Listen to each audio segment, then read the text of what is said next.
it's a word. We live in times when words get abused and misused and commandeered for entirely different purposes to their original meaning. Vintage in terms of wine doesn't necessarily mean something that's old. It means something from a good year. In wine, it can be a vintage year this year, or last year, or 5 years ago, or 25 years ago. But vintage should mean something good, not just second-hand old clothes. An awful lot of shops these days and fairs, and they advertise as vintage fairs and vintage kilo sales and things like that. It's not vintage if it's ordinary. It's only vintage when it's good stuff.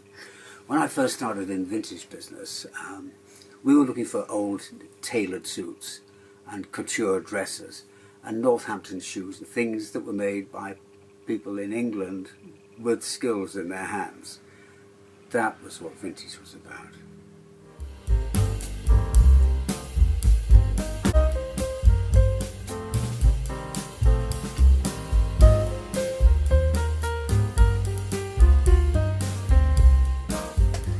People have often said to me, I remember a Japanese interview that I did over in Harajuku once, David, you never put a label, your brand in your clothes that you make.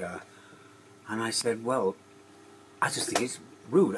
Why would anybody want to have my name in their clothes? And also, I really hope that people can recognize suits that I've made from the cut and the quality and not go searching around for a label.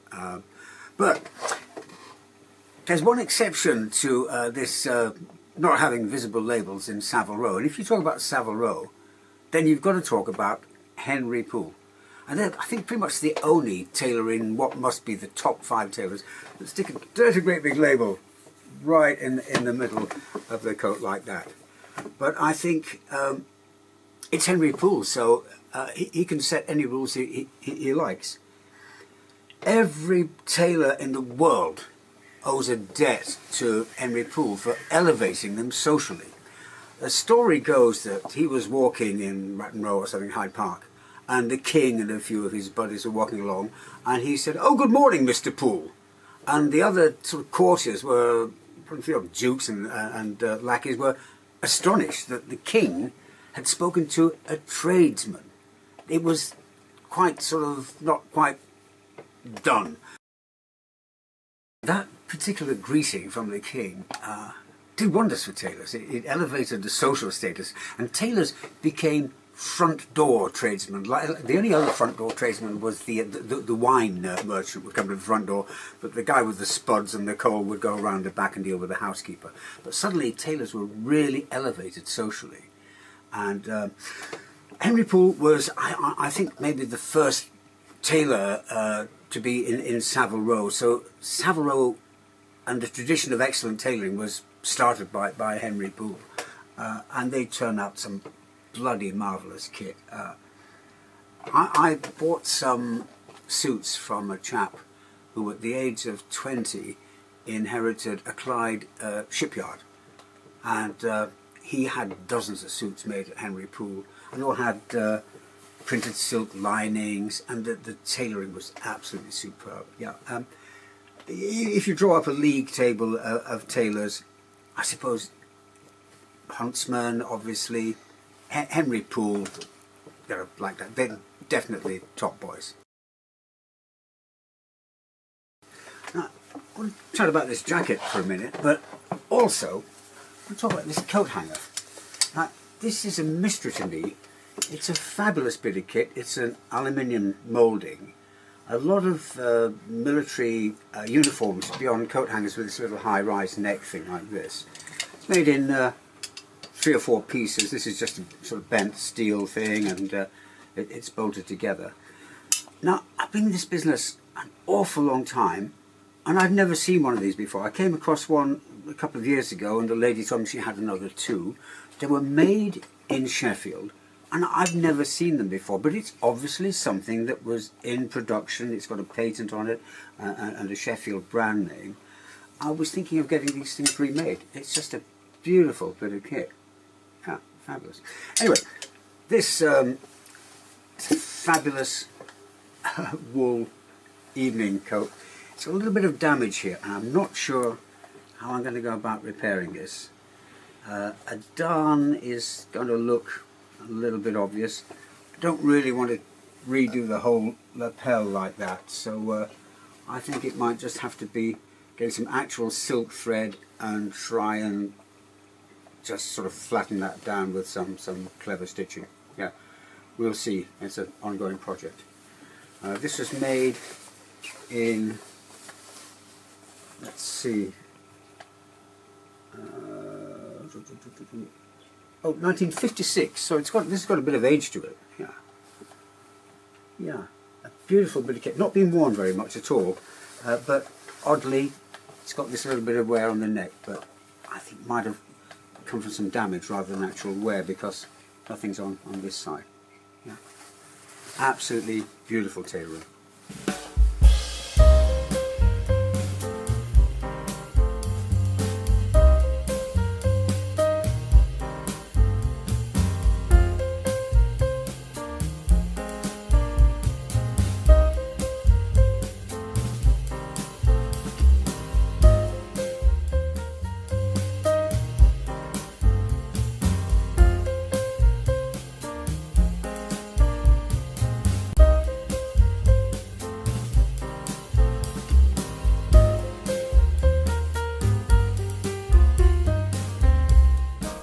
Gentlemen, something for the ladies. Now, obviously I'm pretty well known for making waistcoats, and in London maybe 95% of the customers in my shop would be gents, but those gents have got some sisters and wives and girlfriends too, and they want stuff made, so I make some girl stuff. This is my ladies' waistcoat. Now, girls are different to men. They're a different shape, so you have to construct a completely different waistcoat. And I took this one. I copied the basic pattern from a Victorian side saddle habit waistcoat. Now, the original one was a little bit different to this, but the basic form was the same. In fact, the size of this one is exactly the same as the original one. The original one had about 16 buttons. Well, I knocked that down to I think just 10 on this one, because 10's enough. Now, the original waistcoat had just one, no pockets here like in the gents, it had one tiny little pocket just there, which I can only assume must have been for a coin, maybe to give to the stable boy, have him washed and ready for tomorrow. There's a bust dart, of course, just there. Now, this is a David Saxby waistcoat, so of course it has a continuous neckband. And this actually has a collar too. All my lining is 100% cotton. This is a vintage quality lining here. Now, the other little detail, this is a Victorian waistcoat. Now, when the 50s came along, tailoring standards changed a little bit, and on jackets and waistcoats, they changed the shoulder line to go straight like that to the middle of your shoulder. Previously, it was a drop shoulder. Some of the older tailors just continue doing a drop shoulder, but this is a Victorian pattern, so this has a drop shoulder. This means that when you look at it from the front, you shouldn't really be seeing the back. But anyway, now the back of this waistcoat. Oh, one more quick word about the front. The original one was actually boned like a corset. We've left that out. It's not really necessary. And now the back, the original back on this, had a little butterfly thing here with laces, again like a corset. So this lady would have had the original owner of the original waistcoat would have somebody to help her dress and do the 16 to 17 buttons up on the front too. But I love this waistcoat. I made it in other fabrics. I made it in silk, and I made it in some jersey, which is very hard to find now. But the nice thing about a waistcoat for girls made out of jersey is that it sort of stretches stuff, so it goes round corners and round curves really well. But yeah, I'll be making more of these later this year.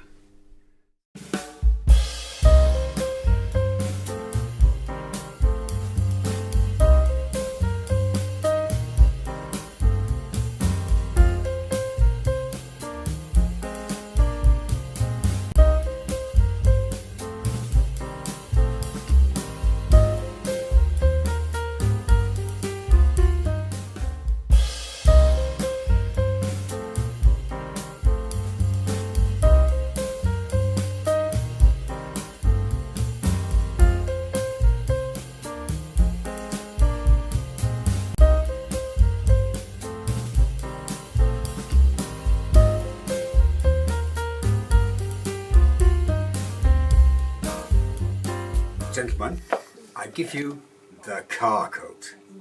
Now these pretty much didn't exist until suddenly the position you sat down in your car stopped being like this and sort of started being more like this. And a long Chesterfield-style overcoat would pull you down and tug you all over the place. So some bright spark came up with the car coat with a shorter back.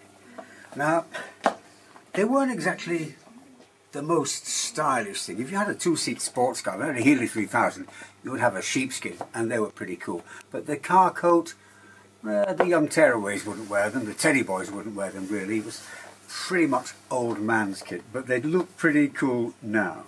And this is just typical of your car coat. A lot were made by tailoring companies like Dunn to sell as a ready-to-wear thing. Yeah, this is made by Dunn. From that label, I'd say this was probably late 50s, 1960s. I've had quite a few of these through my hands. It's a lovely thing. It's all natural materials.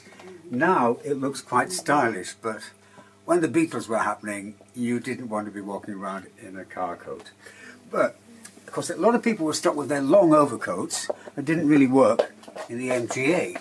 So a lot of overcoats at that time were shortened. You can tell the ones that had been shortened because maybe in haste they just lopped the bottom off and then realised that maybe the bottom was quite close to the bottom and would leave the vent at the back very, very short indeed. I mean, there's little point in that 3-inch vent there. This would have been a good 6 inches longer, I'd say. There's another one here. These are lovely coats. They've been made by high street tailors and shortened for use in cars that you lie down in. This one's a lovely John Collier coat, and again it's been shortened. You've got a much shorter vent there. I think this would have been quite an elegant garment when it was its original length. Super material. Actually, it does look pretty good now, but this would have come down to my knees. This is a really nice coat. Look at this.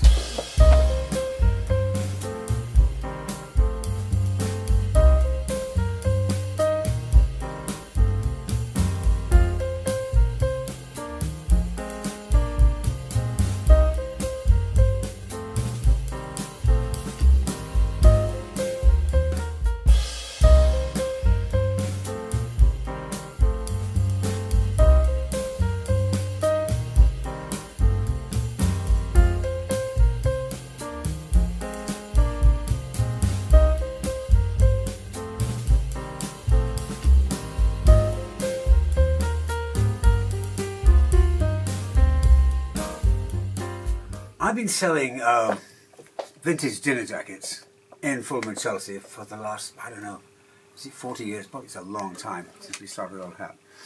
And it's a strange thing.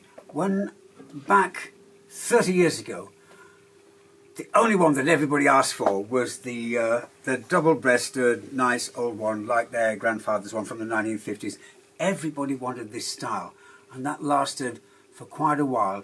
I think until there was it might have been when Daniel Craig took over as James Bond, suddenly it changed back to the old faithful 1960s shawl collar like this. And this is one of the easiest ones to wear, really. I've never really favoured double-breasted for evening wear. I think you want to be comfortable, you want to dance. You don't want a jacket you're constantly unbuttoning. And the predecessor of the double-breasted was the peak lapel single button 1930s style.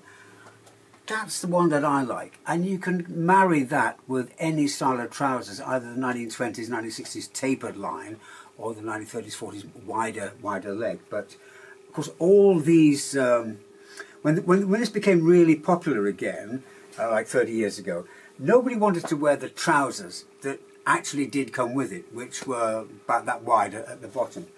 And in the 1960s and 1950s, people that still had this that they bought in the 1940s, a lot of people had their trousers tapered, sometimes too much towards the teddy boy style. I've got a pair here that have been quite excessively, I think people would be quite happy to wear them now. See, this is how wide they should be. To complement the double-breasted style, they should be quite wide like that at the bottom. But I think I've got a pair here that's been sort of butchered. Now, These are now really narrow. You can see the difference. These two pairs are about the same size, but this is almost twice as wide as these that have been tapered just here. Yeah, it's nearly twice as wide. And when you look, they tailor very nicely. Didn't actually cut the seam. The seam is now like 1.5 inches either side of the seam. These have been taken in a lot on both sides. So these are, I'd say, just about 6 inches wide there. Previously there would have been probably 20-inch bottoms, maybe it would have been about 10 inches wide. And now also, not only the bottoms changed, but the top. Most older dinner jackets will have braces and they'll be high cut because you would never ever go out with a dinner jacket without a cummerbund. Now it's a forgotten piece, and even patent shoes, which people quite correctly wore, you don't see now. You see people going out wearing dinner jackets. They've got a pair of black brogues or something. I won't go into Hollywood black tie because I don't want to get into a fierce temper. But yeah, lots of really great quality barathea until the rot set in maybe late 70s, and people started going for lighter weight dinner jackets with polyester mixes. And in fact, if you look at these old ones, the lining, it's lovely old cottons. And then there's one point, and I'm going to forgive the tailors at the time because it was all new, exciting, and space age and everything else. But they started making pockets out of nylon. Oh, this is still a pocket. What's trying to line up nylon? Yeah, now here it is. Yeah, these are nylon. And it didn't last very long. People soon learnt quite quickly that it was pretty disgusting and stopped using it, thank heaven. But even good tailors use nylon because it was the new thing. Now, after the shawl collar and the double-breasted, the most popular one now that's sold more than anything else is this classic shawl collar with a fairly classic safe pairs of trousers, which are not high-rise and they're not. People wear them too tapered, of course, but this is a lovely one. But now we get modern materials. Now this is made by Geeves. Well, it's made by Geeves, but I know it was made by Wensum in Mauritius, even if it says made in England. And this is much lighter weight material, very classic cut trousers, not too wide, quite safe to wear that kind of thing. Now there's another little thing. When you had a dinner jacket made, you might have had a pair of evening tails made at the same time.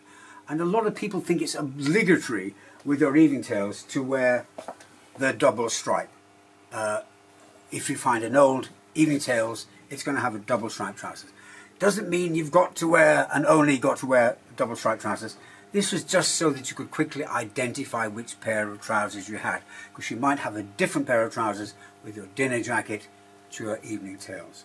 And you see with the balance, this is quite a wide bottom. This is probably, I'd say maybe 20-inch bottoms there. Beautiful tailoring. And the balance would be for a wider trouser. And if you think that's not elegant, let's take a look at Fred Astaire with his trousers flapping around.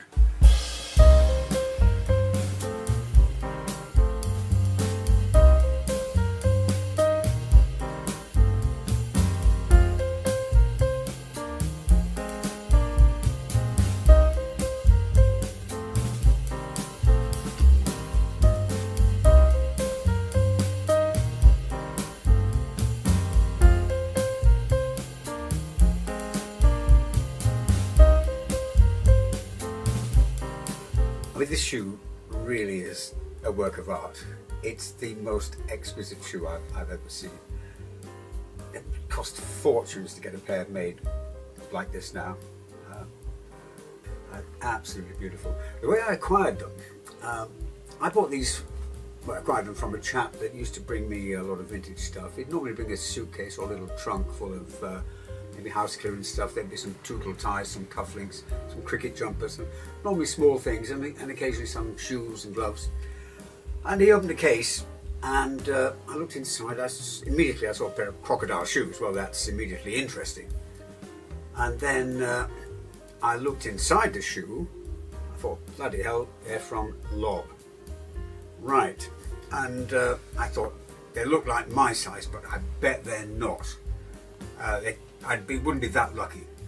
I tried one on, I think on my right foot, and it was like putting my foot in a dish of Angel Delight. It was like it'd been painted on my foot. And I immediately thought, people that have bespoke shoes very often have got dodgy feet, like one twice as big as the other or something like that. So I bet the left one is not going to fit as well. I put it on, it was exactly the same. Magically, probably is a better fit on me than the chap they were made for.